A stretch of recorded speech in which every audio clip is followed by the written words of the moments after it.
Ohio. Ohio.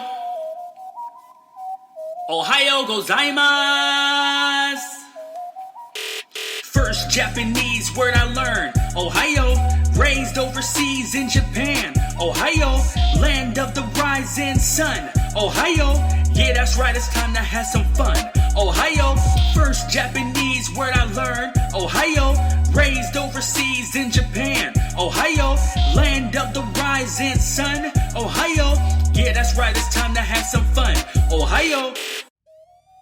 Welcome back to the Life of the Party podcast. I'm your boy MC Ricky once again. This is episode number 6.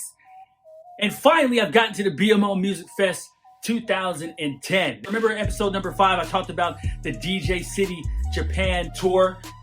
I'll be getting to part 2 and part 3 of that, of episode 5. But like I mentioned before, I was going to go back to the BMO Music Fest for 2010. And here we are. So what happened in 2010? Now, remember in 2009, I did host the BMO Music Fest. A number of notable artists. You can go back to my previous episode number 4, to check that out. Had a great time co-hosting with my man, Mass Tucker. Big shout out to Positive Productions. But I was back at it again in 2010. I was pretty hot as an MC around this time. My promotion group, once again, SPE Straight Bacon Entertainment, was doing a number of parties in both the Tokyo Metropolitan area as well as the Yokohama Metropolitan area. We're pretty more or less known in the Yokohama Metropolitan area primarily for, I shouldn't say primarily, in other episodes coming, I'll talk about this other venue that people, when they think of just the ultimate party in Yokohama, they think about this one particular venue. But I'll talk about that in future episodes. What I do want to talk about is, the time leading up as far as me being an MC for particular concerts and after parties before the BMO Music Fest 2010. So basically after 2009, rolling in 2010, the BMO Music Fest was coming up. There's a particular artist that was slated to be the headliner. A lot of people may know, a lot of people no doubt have their music. I remember the first CD that I purchased from this individual, Snoop Dogg, was called The Dog Father. I remember purchasing that one and playing those songs in my head and on my CD player, a portable CD player. Golly, how times have changed. Goodness gracious. Remember portable CD players? And the ones that didn't skip. Oh, does yours skip? Mine don't skip. Mine don't skip. You must have the one. You got the one. Anyway, yeah, so he was a big headliner, and there's also Fabolous. So with Snoop Dogg kind of on the horizon to be the headliner, that was exciting. But before even the BMO Fest was coming, there was a concert or an after party. I've talked about this in previous episodes. So my promotion group used to support events at Yokohama Bay Hall and other venues.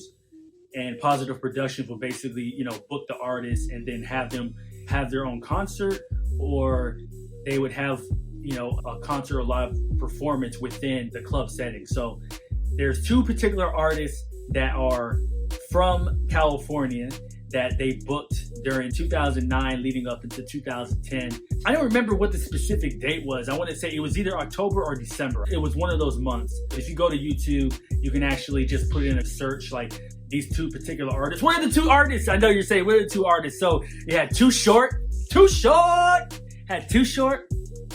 and E40. So big shout out to the Bay Area. I believe Too Short resides in Los Angeles, California. Both of those are really big, kind of legendary artists, and they were able to book and solidify them for Yokohama Bay Hall on this particular night. I believe they had other venues that they were going to be at, but I was a host MC during this particular night out. I don't want to give the false impression that I was like the only MC. There are other MCs. This podcast is from my perspective, but whenever there was a notable artist, or whenever there was something that needed to be said, whether there was an opportunity for me to fill space because the equipment went down or whatnot, pretty much a lot of people kind of leaned on me, and they would ask me to introduce the artists for those venues. And when I say other MCs, like say in the club setting, there were MCs for said promotion group. So there is a number of promotion groups that supported the actual Bay Hall event. And if they had an MC, then they would touch the mic or whatnot. But I pretty much was the one who would kind of introduce the artists before they came out to perform. So E40 and Too Short, they are on their way. All right. So of course I'm excited. There was a lot of people there for the event. I talked on previous episodes about Yokohama Bay Hall and the layout, what the capacity of it is. So you can go back and you can look at those. But it really felt good to be the one to introduce these artists, because I remember the first time I went to Yokohama Bay Hall to see an artist was T.I., and I talked about that in previous episodes. And it's kind of like, golly, look at me now. But I've always been humbled. I never thought or think that I'm better than anyone. I'm just there to do the job, and I do a really good job. So I introduced E40 and Too Short, and I talk about at Yokohama Bay Hall when I introduced Lil Jon and how the crowd reaction was to that. There was a thunderous roar or whatnot. But what was unique to this type of reaction is that, they're from the West Coast and stuff. So there's a lot of Japanese nationals there, West Siders. I call them West Siders. I don't know if that's what they call, but man, I'll tell you something right now. I was like, golly, are you from the West Coast? I mean, I'm talking about like bandanas. I'm drawing a blank as far as what you would associate with the West Coast, but I guess you got the button-ups with the sunglasses, kind of like my Ray-Bans that I have on right now. Truly West Side up in there. And when I say y'all ready to see E40, y'all here ready to see Too Short or whatnot, like the West Coast, they was out in abundance. They truly love and appreciate them as individual artists, but just the fact that they're from the West Coast, and no doubt that, a lot of the people in that crowd, they've probably seen them before and listened to their music all the time. They've been to California. A lot of people I know, they love to go to California. My brother lives in LA, so I get a chance to go out there every once in a while. But the thunderous roar that came just from introducing them was just amazing. And of course, they put on a great performance. Never thought I would ever get a chance to introduce and kind of chalk it up with those two individuals. But that was a tremendous time for me to see just how, I need to interact with this particular demographic, and that is people who are into that West Coast music. And of course, Too Short is known for, talking about pimping and this, that, and the other. E40 just has a really unique style. I remember he was on a song with Lil Jon, Rep Your City, and I just really loved his part. They both are known for their tremendous spirit and the music that they bring to everybody to listen to. So that was a great night. But later on, as the BMO Music Fest was coming up, this is going to be the third consecutive year. Remember, they had it in 2008. I hosted 2009, and now 2010 was coming up. There's a particular individual who is working for Positive Productions at this time. His name is Rye. Big shout out to Rye. Really helped me out with a lot of things during this time, whether it had to do with booking or just helping out our promotion group with, support, this, that, and the other. We still talk from time to time. So big shout out to Rye, man. And he was kind of the one behind me, getting booked for 2010. Of course, I have a promotion group, so big shout out to Mikey as well. So Mikey is kind of like a big mastermind behind the scenes. So no doubt that they talked, and then, you had the CEO of Positive Productions. He used to talk to him or whatnot. But I didn't get too much in those conversations. I was just basically, I'm here to MC, and that's my job. So I won't get too much into the details of how, the event was, because in 2009, the BMO Music Fest, the episode that I talked about, I talked pretty extensively about, how it was. Basically, you can apply my experience to what this one was. But the main thing about this particular BMO Music Fest is, first of all, hold on.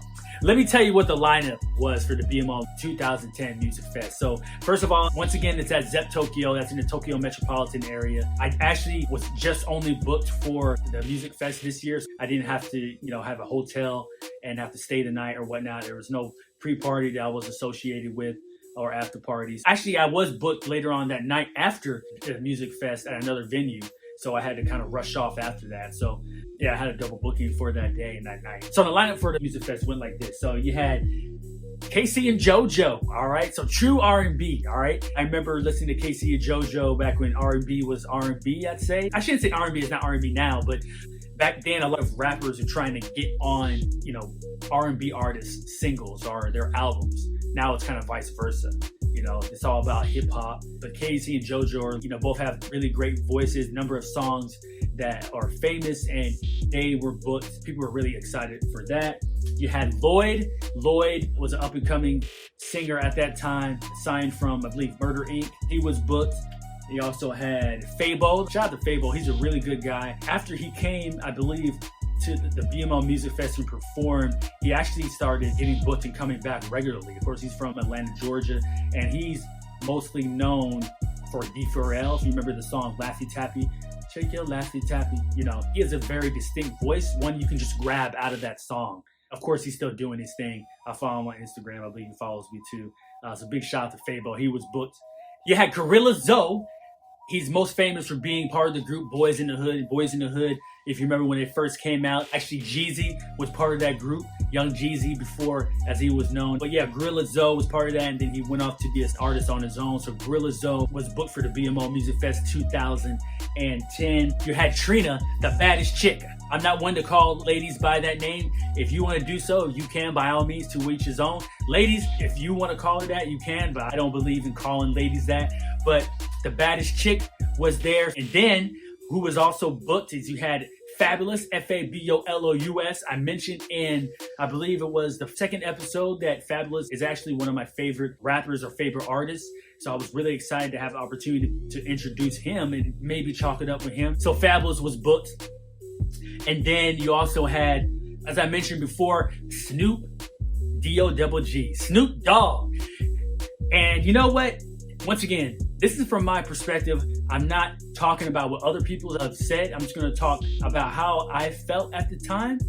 And, you know, I'm not pushing any blame. I'm just going to talk about overall, from my perspective, how I saw it and what happened. All right. Like, I'm not going to beat anybody over the head. I really do appreciate the tremendous responsibility that I had to be an MC for that event. But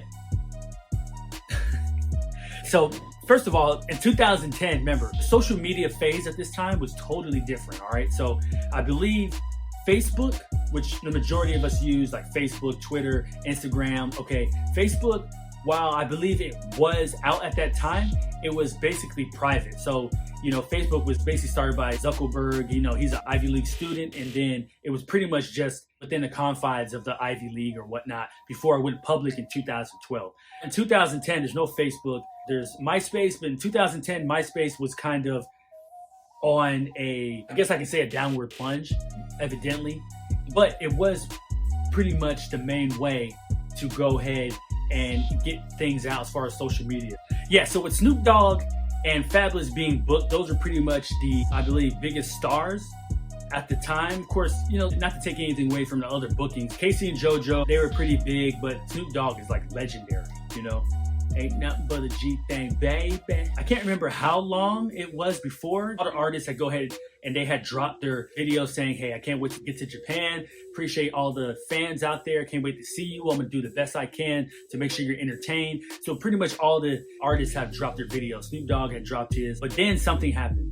And out of the blue, there was a miscommunication. Something happened, and Snoop Dogg and Fabolous all of a sudden were not showing up. Like, they had just dropped off. And there actually was a video that Snoop Dogg put out on, I think it was via YouTube, whatever social media outlet it got out there. He explained the reason why he was not coming. And I didn't see anything as far as Fabolous, but Fabolous had dropped off as well. So now, instead of having all of these other artists plus Snoop Dogg and Fabolous, now only those other artists are coming. And that is Casey and JoJo, Lloyd, Trina, Fabo, and Guerilla Zoe. All right. So now it's like, okay, what is going on? Then there's a lot of promotion groups. We're supporting the event. So we kind of have to, you know, put the word out that, hey, you know, Snoop Dogg's not going to be able to come. Neither is Fabolous. We got to put the word out. But it happened kind of in such a small amount of time before the venue or before Zepp Tokyo was going to have the BMO Music Fest for 2010 that there were some pretty ticked off people that actually did not find out. Like I said, it's a different time back then. Now, everything is instant. You know, I texted you. Why didn't you reply back? You read it. instantaneously just tell everybody. Everybody will know right away. But this was a little bit different. So the way in the system of getting the information out there, coupled with the fact that it was so close to when the concert was actually supposed to happen, a lot of people got to that venue and did not know that Snoop Dogg and Fabolous, mostly Snoop Dogg, was not going to be there. So that's all I'm going to say about that situation. You can comment and let me know how you would feel in that particular predicament. But there were a lot of West Siders out there because, once again, they were there for Snoop Dogg pretty much. Some of the artists actually came out to take pictures with the people in the crowd who were waiting or whatnot, just show them that, they support them, they understand how they feel, but, we're still going to have a good time, we're still going to put on the show. So they did the best they can to really kind of connect with them on another level versus just only on the stage. So needless to say, me being an MC, and I remember a lot about the first time when I hosted the BMO Music Fest, but the 2010, quite honestly, it is a little bit of a blur, and that was because of this cloud. It's like you could just see this cloud over the venue. Like, people were just like, I can't believe Snoop Dogg is not here. Like I talk about with music, my circle in the beginnings of me listening to music was just solely dedicated hip hop. It would be stupid for me to say that like my promotion group or other promotions group hit all of those demographics. So we tried to. A very high percentage of people found out and still came. We did the best we could to push it out. Like I said, we put it out on MySpace, we put it out by email, let people know and stuff. Like I said, there's only so many people you can target because you had the promotion groups that were selling tickets. And then you can go to the website. I believe you can call. There are a lot of different ways. So once you had your ticket, if you didn't know any better, then you would just show up. You didn't look at the website, and then you got there. You're like, oh, what the heck? That's all I'm gonna say once again about that, all right? Because I don't deal with the ticketing. I don't deal with the licensing. I don't deal with any of that, all right? I just deal with the party. Yeah, there was a huge cloud over this. But, I'll just talk about some things I remember the most. Of course, I continued the way I MC. I came out, introduced all the artists. I got some good roars, got some good ovations for the artists that were here. I did shortly or quickly acknowledge that Snoop Dogg and Fabolous were unable to come. We apologize for that, but we're going to rock the party. We're still going to have a good time. We appreciate you guys. And then I just kept it rolling. And there was some people in the venue. I could see their visual frustration with everything that was going on. But you know what? This was a challenge, more of a challenge than the first one, and probably the first time where I really felt pressure. You always feel pressure to perform a certain way to hype people up, but people were upset that these two particular artists were not there. And the ones that didn't know, that thought they were still going to be there, they're even more upset. So I just tried the best I could to entertain, in between everyone. And the artists, they did a really good job. I don't want to say that they wouldn't have done it anyway, but if you're an artist, but there's somebody who just majored, like been doing it for years, and they're not coming, it's like, okay, look, this is my time to go ahead and really engage with the audience. So Fabo, if you ever seen Fabo perform, man, he's really herky-jerky with his dance movements and stuff, but it's just really cool, and he has so much energy, and he keeps on doing it. And if you look him up on IG or whatever social media platform he's on right now, he's still doing it, and he is just fantastic. Once again, he is a really cool guy. Really like chalking up with him. He was booked a number of times after that by my boy Mutt from Red Dot. Big shout out to Red Dot Entertainment. And Mutt, I see you out there. Tell you what you do after this pandemic, man. We're going to link back up. We're going to really do some damage again. But yeah, Fabo came out, did his thing. He's dancing, and people just be looking at him, and they're just like, oh my God!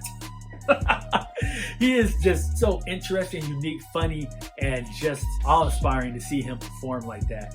Guerilla Zoe, just really hardcore hip hop. He's really cool. After his performance, it was nice to off to the side during a break. We were just talking. I think it was his second time being here because he had been booked before. He's just like, yeah, are you doing your thing? I said, man, you do your thing. I'm just doing my job or whatnot. So you didn't talk it up too long, but it was just kind of in passing.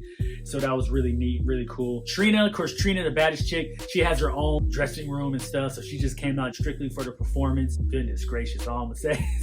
She came out, rocked the party, and then went backstage and then left.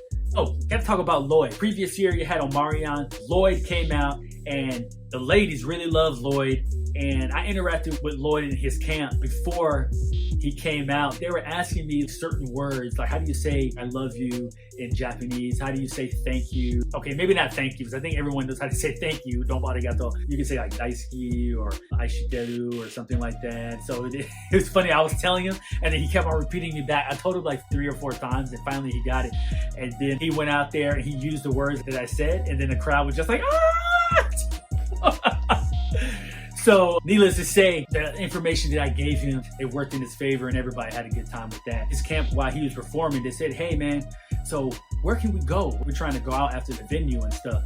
So I was like, okay, all right. I gave him the names of a few spots, but undoubtedly, you know, when these artists come here, it's like they might hit us some spots, but you know, they're probably going to have like a hotel or something like that. I don't know. If there's other promotion groups or whatnot, they might know. I didn't really get that involved in any particular artist.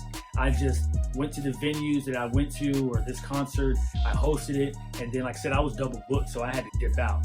So I was like, hey, you can come to my venue and, you know, you can get it and everything. That demographic that I was going for that night, it wasn't solely like hip hop. Around this time, I had started to kind of venture out and doing other types of music. So I was like, you know, you can come out. I'm not sure if you're going to be into this demographic, but hey, by all means, you're welcome to come. These are some other venues so you can go ahead and check out. I think I heard later on after the concert and the next day, they definitely had some fun. That's all I'm going to say. They definitely had some fun. So big shout out to Lloyd and big shout out to all the other artists. Casey and JoJo actually ended up closing out the BMO Music Fest for 2010. This image just sticks into my head because the number of songs, of course, that they are famous for. I remember when I was in school, there was a particular song we used to listen to. I used to listen to over and over and over again. I will never find another lover more precious than you, more precious than you. I think I got it right. And I will never find another lover, 'cause you are close to me like my mother, close to me like my father, close to me like my sister, close to me like my brother. And you are my only one, my everything. Dun, dun, dun, dun, all my life I pray for someone like you. And I thank God that I finally found you. That's enough singing, all right?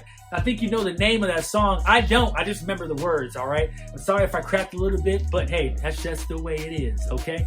But this image that I have of Casey and JoJo, they actually went out into the crowd. They were singing and interacting with the crowd. They were on each other's shoulders. Yeah, I think Casey was on JoJo's shoulders, whichever way.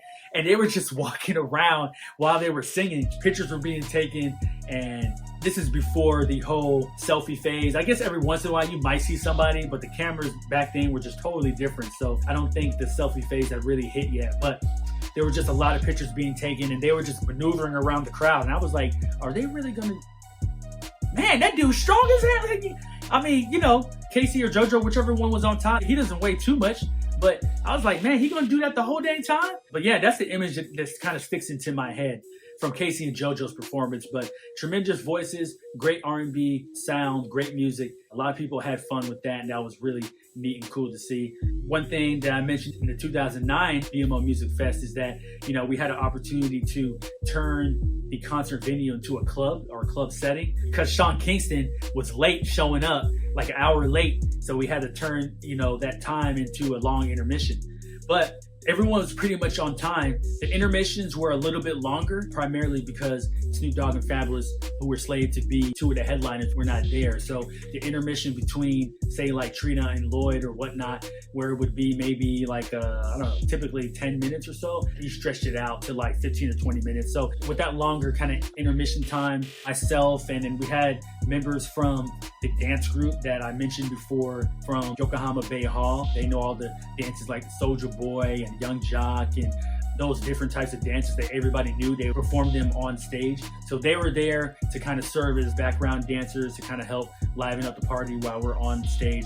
But like I mentioned before, there was a cloud over this particular event because of the two artists that were unable to come. So we tried not to overdo it too much. Actually, no, I shouldn't say that. We tried to overdo it. It was a challenge to get some of those really involved because I can just tell there was one person I had my eye on, this kind of big Japanese guy, and he was there for Snoop Dogg. And he was actually one of the ones, he actually came out and was complaining. He wanted to speak and talk to whoever was in charge and whatnot. And I remember Fabo and some other artists who had came out were speaking with him, and he got some pictures and he was satisfied with that. But in the back of his head, he's still like, well, he's not here, you know? And I could see him in the crowd as I was rocking the stage from left to right, that he was just like, no, I refuse to turn up. I refuse to. You know, he did kind of start to bob his head because, you know, you can only be down so long before it's like, look, you just got to let it go, man. Just let it go. Like, you're here. Everyone around you's having fun or trying to have fun. Go ahead and have some fun. Yeah, so we were able to do that again. A lot of people that showed up with a longer intermission between each artist. There are more opportunities for you to seek out potential. You know what potential is. If you don't know what potential is, go ahead and look at my previous episodes. I'll let you know what potential is. So, you know, you have the bars, you can go out there and get your drink. I mentioned earlier, that's where, you know, I ran into Guerilla Zoe and we chopped it up for just a little bit. When other artists started performing, when I had a break, I can kind of look at them and watch. That's how I was able to watch Casey and JoJo. You know, I interacted with the Positive Production staff, and actually there were volunteers there from Tokyo University, I believe. They were there helping out, and for them, it was just like, it's so much fun. You know, they're volunteering, and I don't know if they get any type of credit for this. It's something they can kind of check off on a resume, like I helped out with this. It's probably more or less why they did it. But, you know, you have those that are able to kind of peek their head in and see what's going on. But then you have those in the front who are just there to watch the door and they can't see anything. So I go up there and, you know, I kind of chalk it up with them, crack jokes with them and stuff, and, you know, make sure that they're having a good time. I appreciate them. So pretty much the BMO Music Fest was a continuation of the 2009 BMO Music Fest. Of course, I had the sound check in the beginning, but, you know, I know what my voice sounds like. Like, again, I mentioned that over and over in previous episodes. I say a few things. All right, we're good to go. The timing is down. They know when I come out. I gave them a few cues. When I say this is when you can go ahead and take the spotlight off. And you see me walking off, and you see me walking on. Pretty simple stuff. You know, that's my job. It's pretty easy. Once again, big shout out to Rai because he helped out with everything. Speaks English and Japanese, so he would communicate anything that I couldn't get.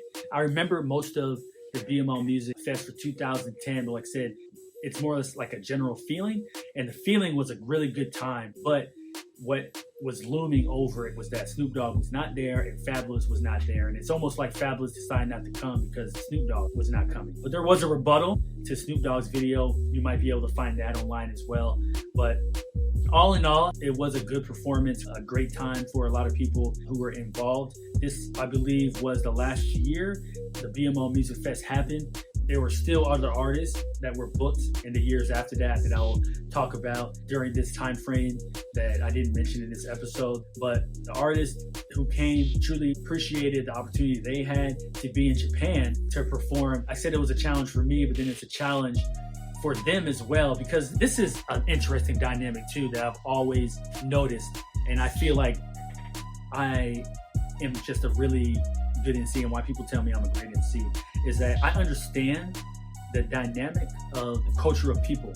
There is a certain way to communicate, almost like because I understand the culture, and I believe I can connect with anybody. But sometimes I've seen where other MCs or I've seen other artists, as far as their music, they can connect with that because people are there ultimately to hear your music or hear you perform your music. But when you start speaking with them, the way that you talk, how fast, how slow, how you connect, how much time you give in between you saying something and waiting for a reaction.